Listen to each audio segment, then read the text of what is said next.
I, 26F, need to provide some background before getting into the current situation. My mom passed away from cancer when I was 8. She was diagnosed when I was 6, and those 2 years were really hard on our family, especially my dad Greg, 50M. After she passed, my dad fell into a deep depression. He tried to stay strong for me, but I could tell he was struggling. He worked long hours at his engineering firm, and my grandmother, Mom's mom, helped raise me during those difficult years. 4 years after Mom's death, my dad met Sarah, 45F, at a grief support group. She told him she was a widow with a teenage daughter Amy, now 28F. My dad was immediately drawn to her because she seemed to understand his pain. They dated for about 6 months before getting married.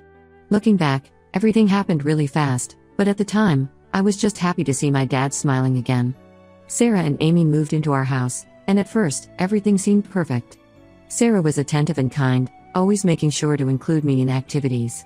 But slowly, things started to change.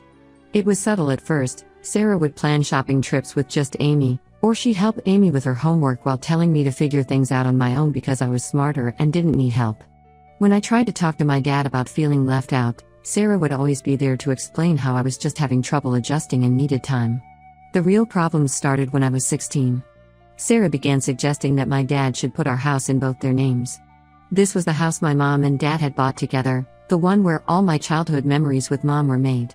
My mom had worked 2 jobs to help with the down payment, and it meant a lot to me.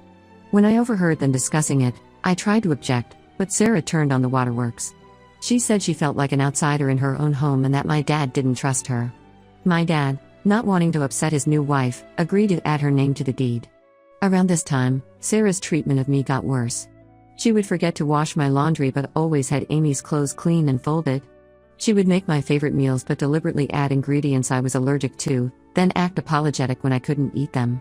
The worst part was how she would do all this when my dad wasn't around, and then act completely different when he was home. Amy and I never really got along, but we maintained a civil relationship. She was always distant, almost like she was hiding something. Now I understand why. Looking back, there were times when she seemed uncomfortable with her mom's behavior, but she never said anything. 2 years ago, my grandmother passed away. She had always been worried about me after my mom died, especially after seeing how Sarah treated me when she visited.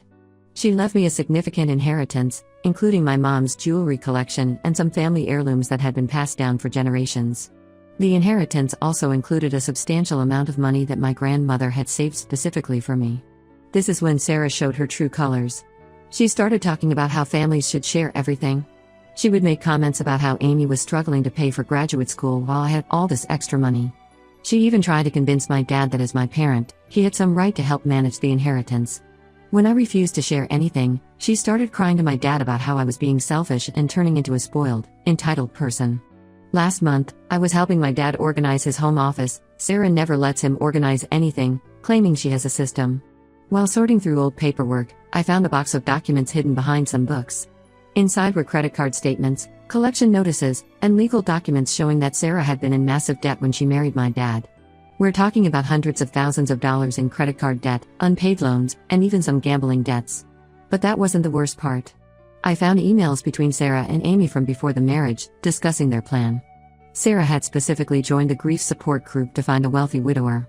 They had researched my dad, figured out his net worth, and planned how to get him to marry her quickly before he could discover her financial problems. There were even emails about how to convince him to add her to the house deed and joint accounts. When I confronted Sarah with these documents, she didn't even try to deny it. Instead, she broke down crying, claiming she had been desperate and afraid when she met my dad, but had genuinely fallen in love with him later. She begged me not to tell him, saying it would destroy their marriage and our family. I gave her 24 hours to tell my dad herself, or I would. She must have spun some story to him because when I tried to show him the evidence, he refused to even look at it. He said Sarah had already told him about some financial troubles from her past, and that everyone deserves a second chance. He accused me of trying to cause problems because I was jealous of his relationship with Sarah. I was furious.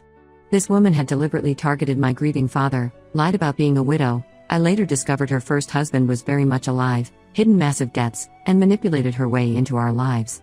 She had spent years subtly pushing me away from my dad, and now she had him so wrapped around her finger that he couldn't even see the truth. I packed my bags that day and moved in with a friend. My dad keeps calling and leaving messages about how I'm being unreasonable and tearing the family apart. Sarah has been posting on social media about how heartbreaking it is when children let money and jealousy destroy their family relationships. My mom's side of the family supports me, but my dad's relatives keep saying I need to forgive and forget for the sake of family harmony. But I can't forget. This woman targeted my vulnerable father, lied her way into our lives, tried to push me out, and now wants to get her hands on my inheritance. Ida for refusing to have anything to do with them and protecting my inheritance through legal means? Update 1: the past 2 weeks have been absolute chaos. After I moved out, Sarah started calling all our family friends and relatives, telling them I had a mental breakdown because of unresolved grief over my mom's death. At first, I ignored it because I didn't want to engage in her drama, but then something unexpected happened. Amy showed up at my workplace 3 days ago. I almost didn't recognize her because she looked terrible, like she hadn't slept in days. She asked if we could talk somewhere private. I was hesitant, but something about her demeanor made me agree. We went to a nearby coffee shop, and what she told me turned my whole world upside down. Apparently, Sarah had done this exact same thing before, multiple times. The story about being a widow? Complete lie. Amy's real dad is alive and well, living in California. He wasn't some deadbeat who abandoned them like Sarah had told everyone. He was actually a successful businessman who Sarah had targeted, just like my dad. She had married him, convinced him to put assets in her name, maxed out credit cards in his name, and then divorced him when she found my dad, someone she considered a better prospect. Amy showed me documents from her mom's previous marriage and divorce. She had photos, emails, and court documents proving everything. She even showed me a notebook where Sarah had written detailed plans about how to manipulate different men she was targeting. My dad wasn't even her first choice. She had been working on another widower from the grief support group, but he got suspicious and started asking too many questions. The reason Amy came forward now is that history is repeating itself. She found recent emails showing that Sarah is already planning her exit strategy from my dad. She's been in contact with another wealthy man she met at some charity event. But she won't leave until she gets her hands on more assets. Specifically, she's been obsessing over my inheritance. Amy confessed that Sarah has a gambling addiction that she's managed to hide for years. She's been losing massive amounts of money on online poker and sports betting. That's why she's been so desperate to get me to share my inheritance with Amy. She needed the money to cover her gambling debts before my dad discovered them. Amy showed me screenshots of Sarah's gambling accounts. She's lost over $200,000 in the past year alone. What made me feel physically sick was learning that Sarah has been monitoring my bank accounts. Apparently, she installed some tracking software on my dad's computer and has been using his passwords to check my accounts. She even tried to call my bank pretending to be me to get information about my inheritance, but thankfully they had proper security measures. I took all this information to my dad, thinking surely now he would see the truth. His reaction felt like a punch to the gut. He accused me of bribing or manipulating Amy into lying about her mother. He said I was acting just like my mom. Apparently, Sarah had told him that my mom had tried to turn him against her family when they were first dating. This was a complete lie, but Sarah had spent years planting these seeds of doubt in his mind. My dad's behavior has become increasingly erratic. He showed up at my friend's apartment where I'm staying, demanding I stop spreading lies about his wife. He said I was acting like a spoiled child who couldn't handle not being the center of attention anymore. When I tried to show him the evidence Amy had given me, he refused to even look at it. Instead, he threatened to go to court to try to get control of my inheritance to protect me from making bad decisions. Sarah has been playing the victim masterfully. She's been telling everyone that Amy is mentally unstable and has always been jealous of her relationship with me. She's claiming that Amy is making up lies because she's angry that Sarah won't give her more money.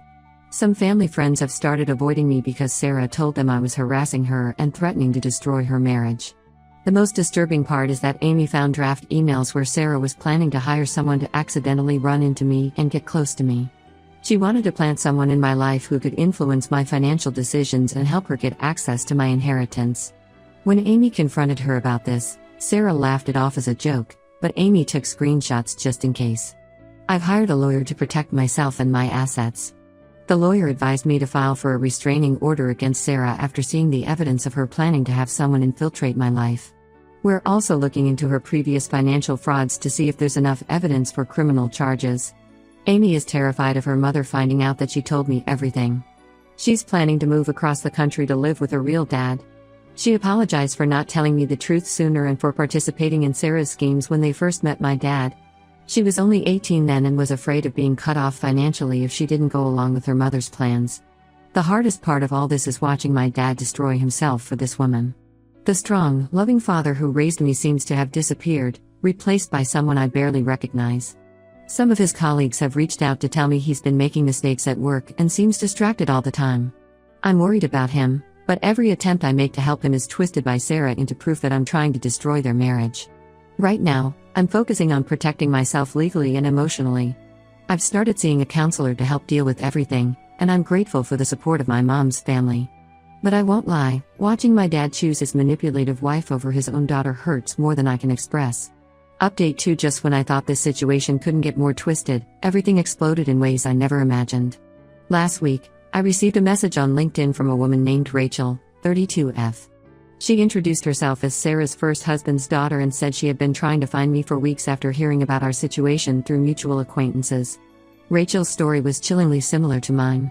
10 years ago, her dad had also been a grieving widower when Sarah joined his grief support group. Sarah had used the same tactics, rushing into marriage, isolating him from his children, and gradually taking control of his finances. Rachel had also found herself being subtly pushed out of her family home while Sarah favored Amy. She sent me court documents and police reports that showed an even darker side of Sarah.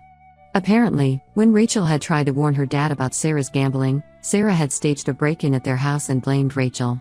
She even planted evidence to make it look like Rachel had stolen money to support a drug habit. Rachel's dad believed Sarah and cut contact with Rachel for 3 years. By the time he discovered the truth, Sarah had already divorced him and moved on to her next target. Rachel connected me with 2 other families who had similar experiences with Sarah. In each case, she had targeted wealthy widowers with teenage daughters. She would always claim to be a widow herself, use Amy to help her seem more sympathetic, and then systematically work to gain control of their assets. She had perfected her manipulation techniques over the years, learning from each situation what worked best. The most disturbing discovery was that Sarah kept detailed records of everything. Rachel's dad had found notebooks where Sarah had written elaborate plans, including how to exploit each family's specific vulnerabilities. She had even categorized potential targets based on their net worth and how easily she thought they could be manipulated. When I shared this information with my uncle, Dad's brother, he finally took me seriously. He had always been skeptical of Sarah but had kept quiet to keep peace in the family. He helped me compile all the evidence and presented it to my dad when Sarah was away at what she claimed was a wellness retreat, which we later discovered was actually a gambling trip to Las Vegas. For the first time, my dad actually looked at the evidence. The notebooks were what finally broke through his denial. He recognized Sarah's handwriting and entries that detailed plans to manipulate him, including notes about using his grief over Mom's death to rush him into marriage. There were even calculations of how much money she could potentially get from divorcing him once she had enough assets in her name. My dad started doing his own investigation and discovered things even I hadn't known about. Sarah had opened multiple credit cards in his name and maxed them out gambling. She had been stealing money from their joint accounts and hiding it in a separate account under her maiden name. She had even been planning to refinance their house without his knowledge, using forged documents. When Sarah returned from her retreat, my dad confronted her with everything. Instead of denying it, she tried to blackmail him. She threatened to tell his business partners about some supposedly illegal deals he had made, all lies, but she said she had forged documents to support her claims. She also threatened to ruin his reputation by accusing him of abuse. But Sarah didn't know that we had anticipated this. My dad had already spoken to his business partners and warned them about potential false allegations. We had also gathered statements from her previous victims and evidence of her past frauds. When she realized she was cornered, she completely changed tactics. She broke down crying, claiming she had a gambling addiction and needed help. She begged my dad to give her another chance, saying she would go to rehab and make everything right. When that didn't work, she became furious and started threatening everyone. She told my dad she would make sure he lost everything in the divorce, including the house my mom had helped buy. My dad finally filed for divorce, but Sarah isn't going quietly. She's already hired an aggressive divorce attorney and is demanding half of everything, including my dad's retirement accounts. She's also trying to claim that she helped raise me, so she deserves some say in my inheritance. Thankfully, my lawyer says her claims about my inheritance have no legal standing, but we're still documenting everything in case she tries something else. The most surprising development is that Amy has agreed to testify about her mother's schemes if the case goes to court. She's finally standing up to her mom, even though Sarah has threatened to disown her. Amy said she's tired of being used as a pawn in her mother's cons and wants to make things right. Update 3: The divorce proceedings between my dad and Sarah have turned into a complete nightmare. True to her threats, Sarah has been doing everything possible to make our lives miserable. She started by creating multiple social media accounts where she posted private family photos and information, along with lengthy posts about how my dad and I supposedly abused and mistreated her and Amy for years. She even went as far as posting edited screenshots of conversations and old photos of bruises she got from a car accident years ago, trying to paint my dad as abusive. Thankfully, we had the original photos and medical records from the accident, which our lawyer used to prove she was lying. Several of Sarah's previous victims also came forward with evidence of her using similar tactics in their cases. The turning point came when Sarah's gambling debts caught up with her. 2 loan sharks showed up at our house looking for her. Apparently, she had borrowed huge amounts of money using my dad's business as collateral, forging his signature on the documents. This led to a police investigation, and they found evidence of multiple instances of fraud and forgery going back years. Faced with potential criminal charges, Sarah finally agreed to a settlement. She got less than she wanted, basically just enough money to pay off her gambling debts, but she still managed to delay the proceedings long enough to drain a significant amount of my dad's savings on legal fees. She and Amy moved to Arizona last week, and we heard through mutual acquaintances that she's already attending grief support groups there. My dad has been trying to rebuild his life, but the damage Sarah caused is extensive. He had to remortgage his business to cover the debts she accumulated in his name. He's lost friends who still believe some of Sarah's lies, and his reputation in our community has taken a hit. He's in therapy now, finally dealing with not just Sarah's betrayal but also his unresolved grief over my mom's death, which Sarah had exploited so effectively. He keeps asking me to move back home, saying he needs help getting his life back on track. He's apologized multiple times for not believing me and for choosing Sarah over me. While I appreciate his apologies, I told him I need time.